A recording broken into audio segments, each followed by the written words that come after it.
Boa tarde, meu nome é Eduardo Guerreiro Losso, sou professor de Teoria Literária do Programa de Pós-Graduação de Ciência da Literatura da UFRJ e agora eu estou dando continuidade ao vídeo sobre antecedentes do simbolismo e eu ainda queria falar algumas palavras finais sobre o Baudelaire. Eu falei no primeiro vídeo sobre a cabeleira e a imensidão. Essa passagem aqui do texto que ele escreveu sobre Wagner. Aí depois eu aprofundei mais a cabeleira, falei sobre o, a interpretação que Foucault faz de Baudelaire, que é central, porque ele aponta o ascetismo indispensável do Baudelaire, né, a atitude diante da modernidade que o Baudelaire propõe como elaboração de si mesmo, de um trabalho sobre si mesmo. E eu quero voltar à questão desse texto aqui, tá? Sobre o Wagner, porque eu não disse tudo sobre ele. O que eu não disse, eu fiz uma interpretação só do que a gente lê aqui, mas o que eu não disse é que, na verdade, esse texto aqui, ele relata uma experiência que o Baudelaire teve ouvindo a ópera Lohengrin, do Wagner, né? E ele no texto, ele fala do programa que o Wagner apresenta na própria ópera para o espectador.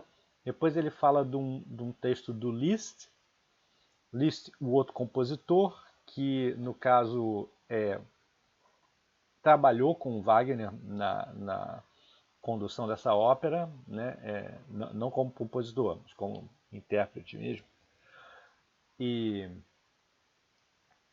também escreveu um texto, e aí depois ele apresenta esse texto aqui, isso aqui é um trecho, né, como um devaneio dele sobre o que ele sentiu quando ele estava escutando uma determinada passagem da ópera, né? E aí, ele um pouco depois dessa passagem aqui, inclusive, ele, ele aponta um elemento interessante, né? Ele fala que em todos esses três textos o que tem em comum é a sensação de beatitude espiritual e física. 2, o isolamento, né, uma espécie de sensação de isolamento.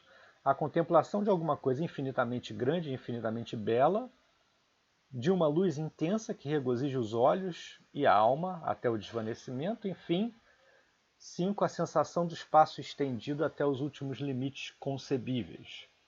Ele coloca esses 5 elementos, né? Vamos reler a parte, né?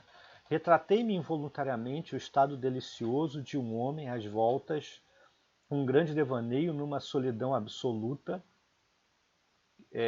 mas uma solidão com um imenso horizonte e uma ampla luz difusa.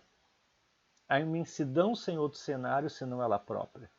Logo provei a sensação de uma claridade mais viva, de uma intensidade de luz que aumentava com tal rapidez que as nuances fornecidas pelo dicionário não bastariam para exprimir esse acréscimo sempre renascente de ardor e brancura.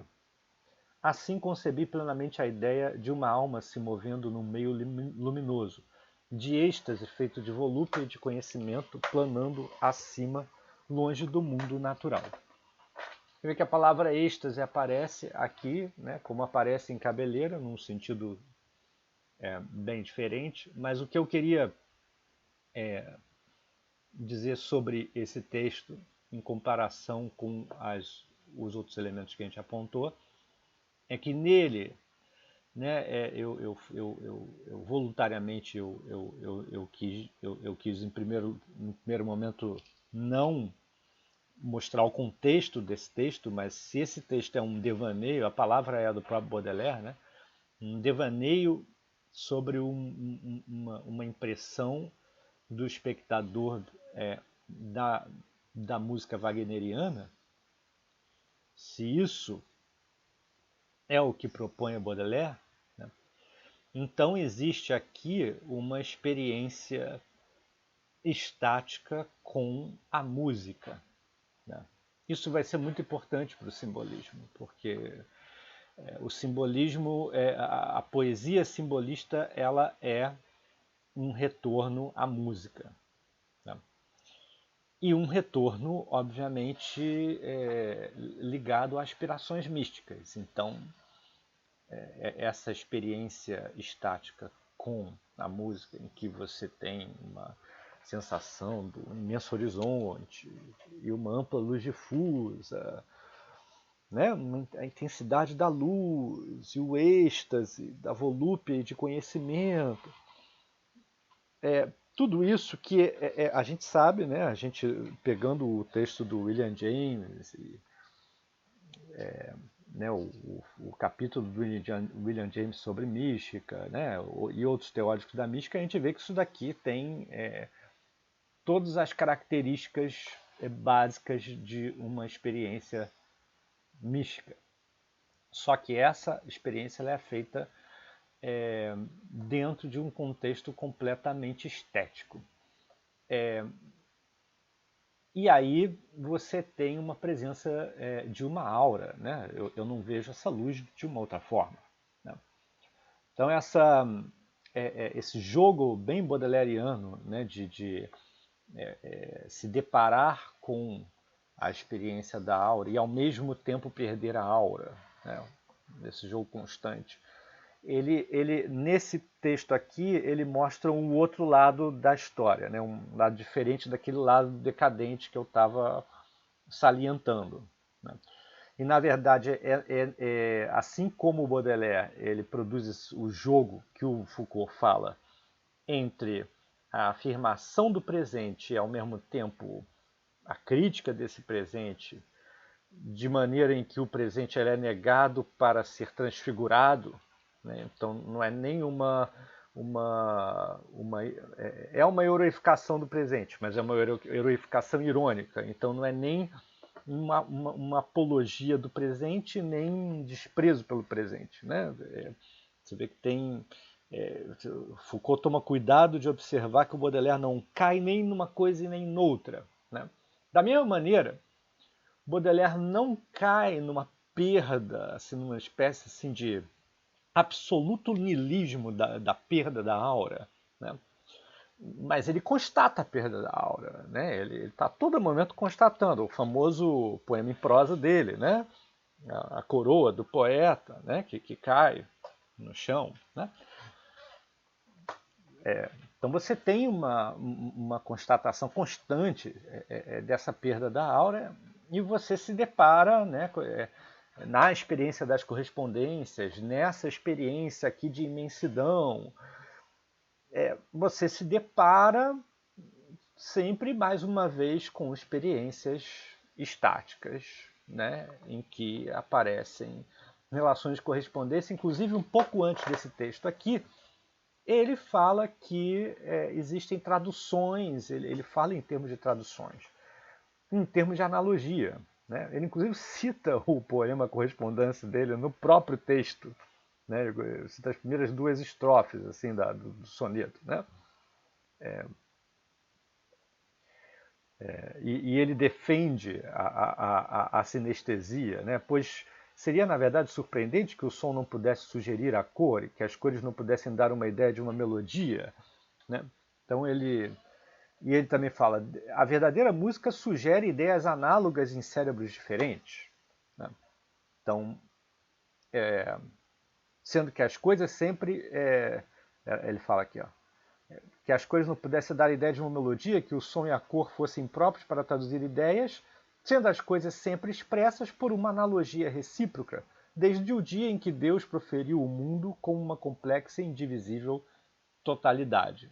Então ele defende a analogia, ele defende a sinestesia dentro desse contexto de defesa da analogia, né? Isso antes de relatar propriamente dito o seu devaneio. E depois é que ele relata o devaneio. Então isso daqui está num contexto de defesa da analogia. Né? A palavra analogia, ela aparece assim explicitamente. Né? Num outro texto dele sobre o Victor Hugo, ele fala, ele faz um grande elogio a Swedenborg, né? E aí também, da mesma maneira, defende as correspondências. Tá?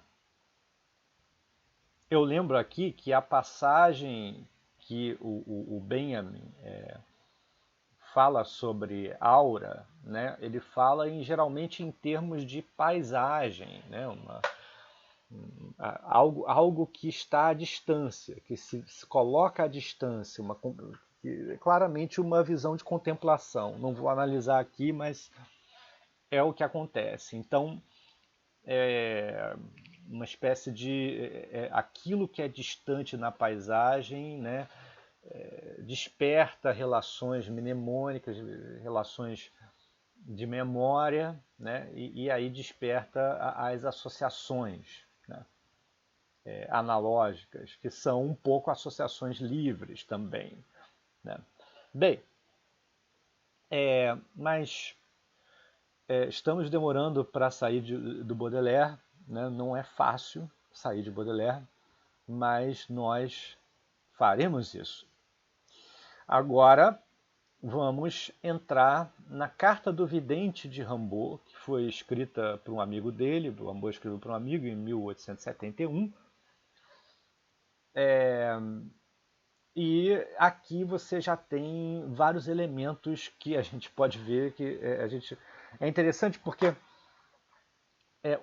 depois eu vou falar mais sobre a questão do decadentismo para vocês. Vou apresentar melhor assim, o conceito de decadentismo. Mas uma das coisas que foi muito importante para o estabelecimento dessa palavra que ficou ressoando durante toda uma geração, e foi o primeiro momento do que a gente hoje chama de simbolismo, né? Foi um prefácio que o Théophile Gautier escreveu para Flores do Mal, se eu não me engano, em 1869. Né?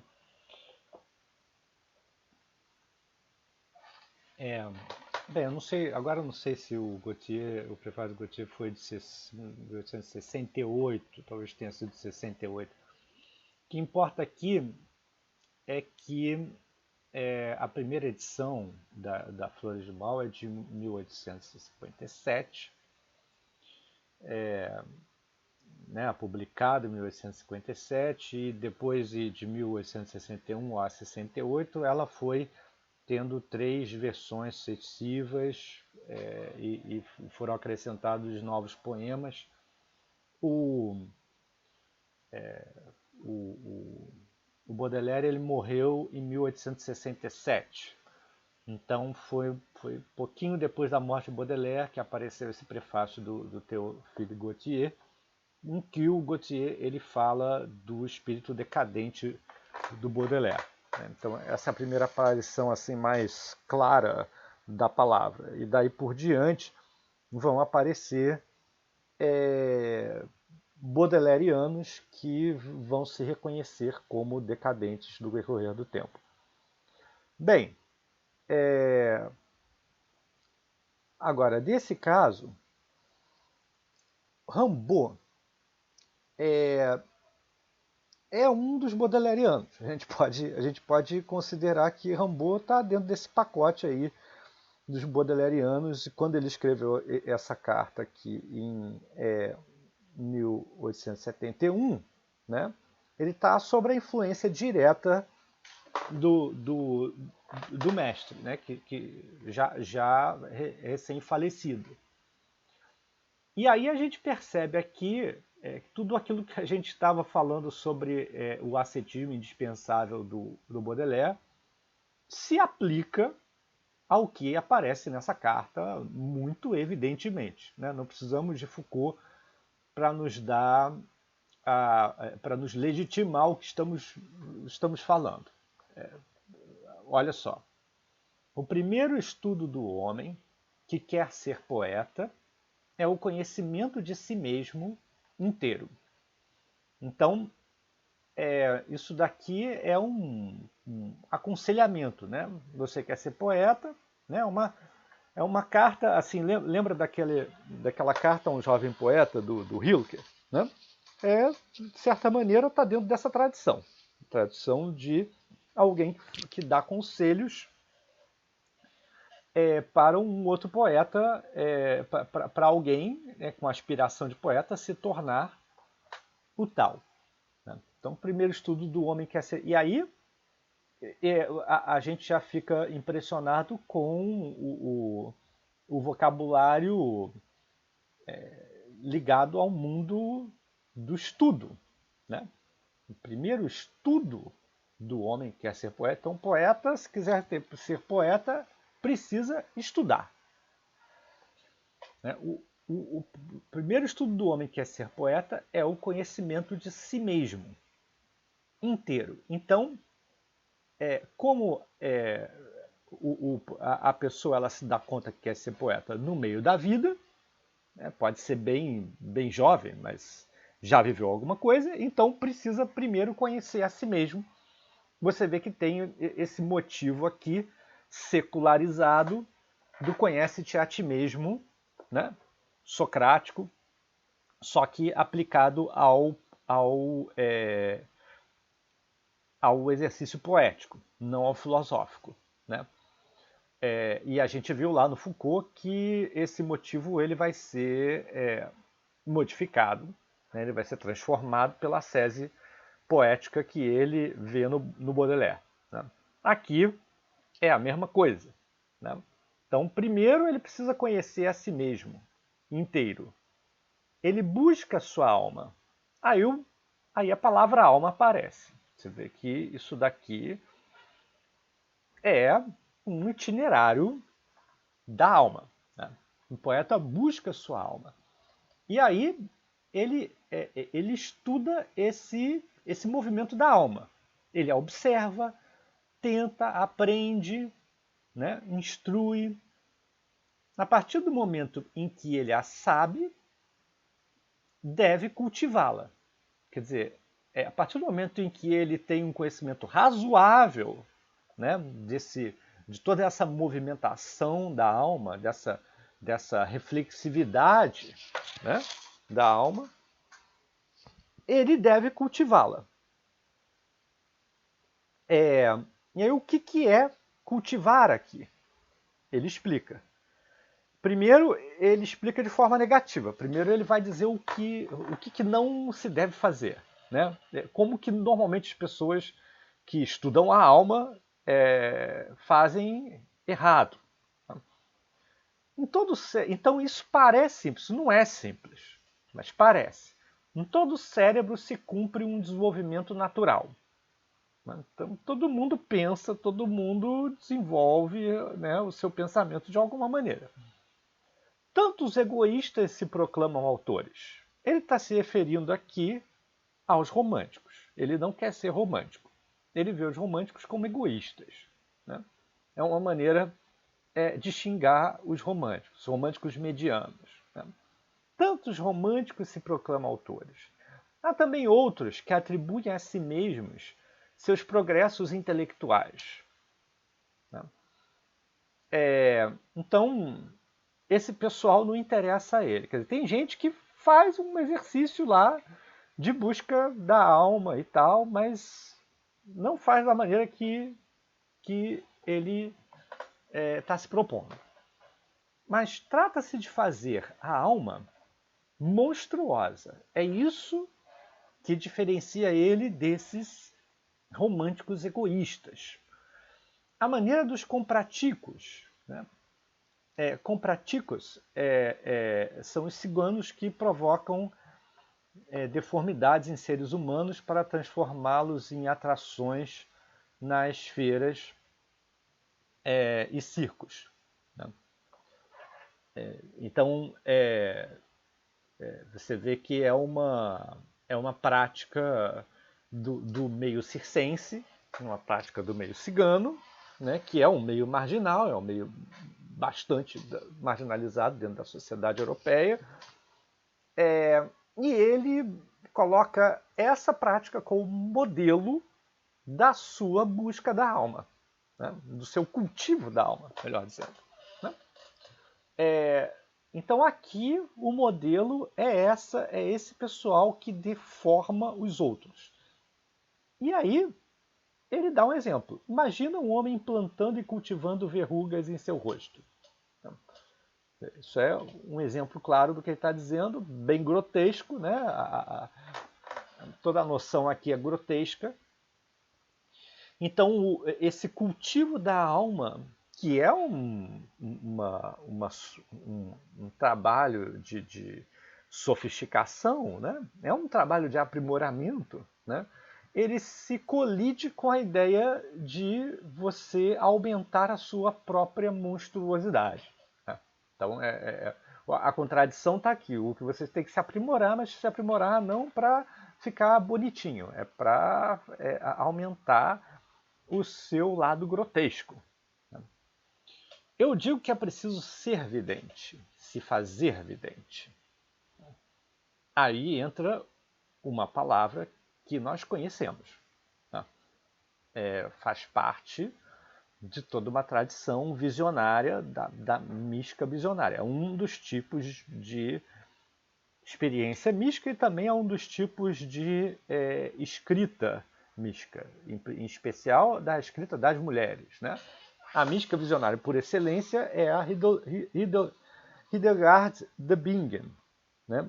Que é aquela amiga do Bernard de Claraval lá no século XII, que escreveu um livro chamado Visões, enorme, grande, né, que é um longo tratado também de ascensão da alma através de visões, em que cada visão corresponde a uma etapa ascensional. São visões assim completamente surreais, mas ela explica passo a passo, muito perfeitamente, né, e racionaliza as suas visões irracionais. Bem, no caso do Rimbaud aqui, você ser vidente está diretamente ligado à loucura. Então a gente continua, vamos dar continuidade à leitura, porque aí a gente vai entender o que ele entende por vidência aqui. Um poeta se faz vidente. É interessante essa construção. Primeiro, é preciso ser vidente, é uma necessidade. Em segundo, é preciso se fazer vidente. Então, a vidência aqui não é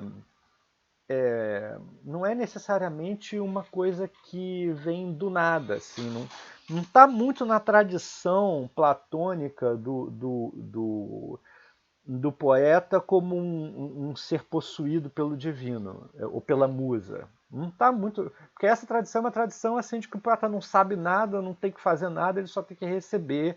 Né? É uma tradição assim que salienta um caráter bem passivo, né, da experiência, né, de possessão. Né. Aqui não parece ser o caso. Aqui parece que se fazer vidente está dentro da proposta do cultivo da alma. Né? Então é um trabalho. E aí vem a frase famosa, bem famosa: um poeta se faz vidente por um longo, imenso e pensado, ou você pode colocar aqui racional, imenso e racional, desregramento de todos os sentidos.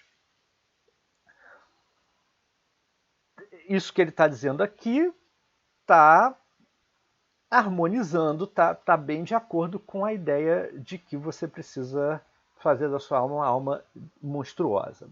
Como monstruosa, como implantando elementos, deformidades na sua alma, como produzindo um desregramento de todos os sentidos.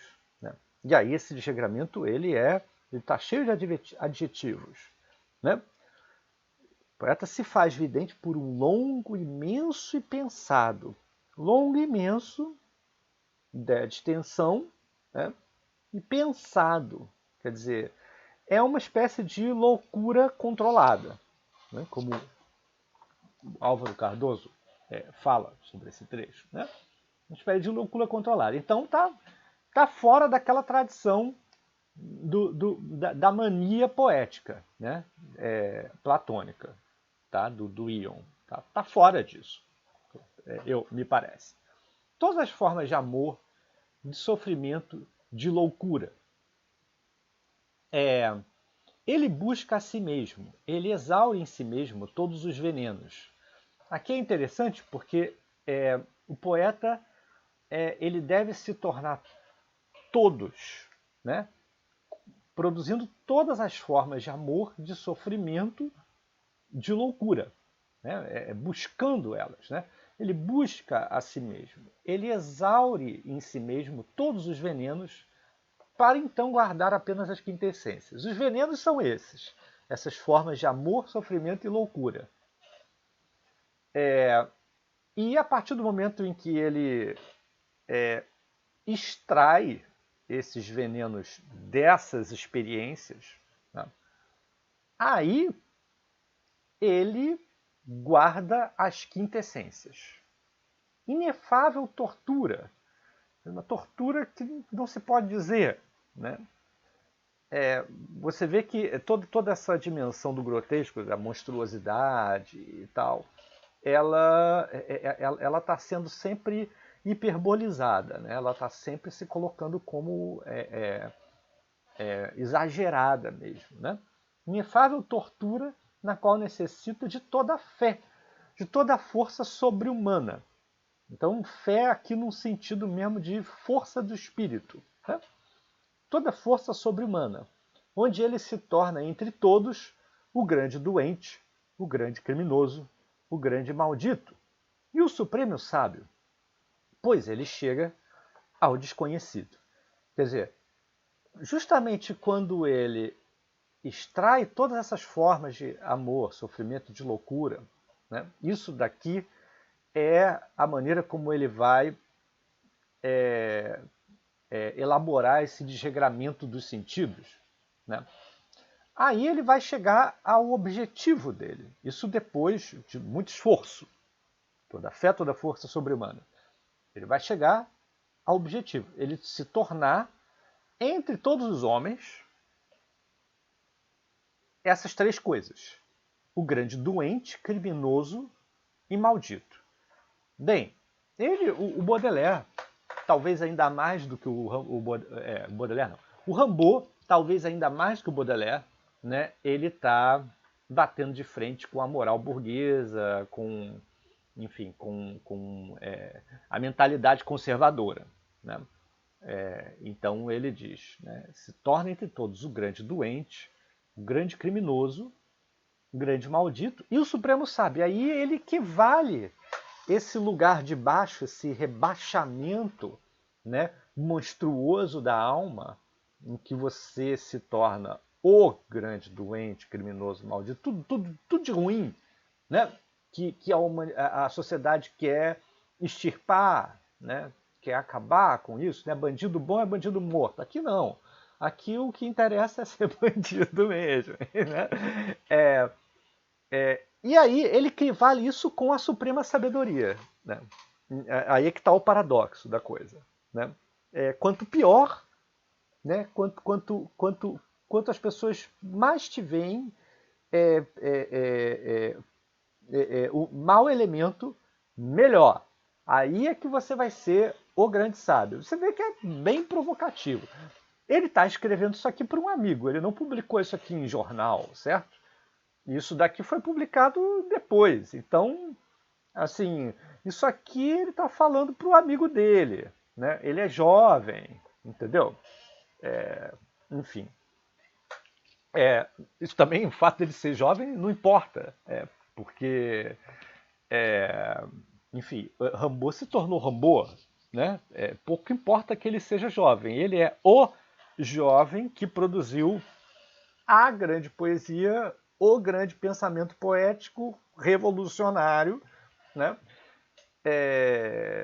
E a gente, né, antes e depois de Baudelaire, antes e depois de Rimbaud, sabemos disso. Né? Pois ele chega ao desconhecido. E aí ele está em toda essa costura, né, de paradoxos extremos, né? O grande doente vira o supremo sábio, aí ele chega ao desconhecido. Por isso, ele se fez vidente para isso, né? Para chegar ao desconhecido. Esse é o objetivo. Você vê que a palavra desconhecido, ela está dentro de um discurso apofático, né? Está dentro de um discurso apofático aqui. Está dentro de um discurso da negação, né? Ele chega àquilo que não é conhecido, é o desconhecido. Primeiro ele conheceu a si mesmo, depois ele cultivou a alma. Ele cultivou a alma monstruosamente, é um exercício de monstruosidade. Ele desregra os sentidos, né? Exaure a si, busca a si mesmo, exaure a si mesmo em todas as formas de amor, sofrimento e loucura, né? Com todo o esforço de sua fé, de sua força sobre-humana. E aí ele se torna o grande criminoso, o grande maldito, que é, ao mesmo tempo, o supremo sábio. E nesse momento, ele chega ao desconhecido. Uma vez que ele cultivou sua alma, já é rico, mais que todos.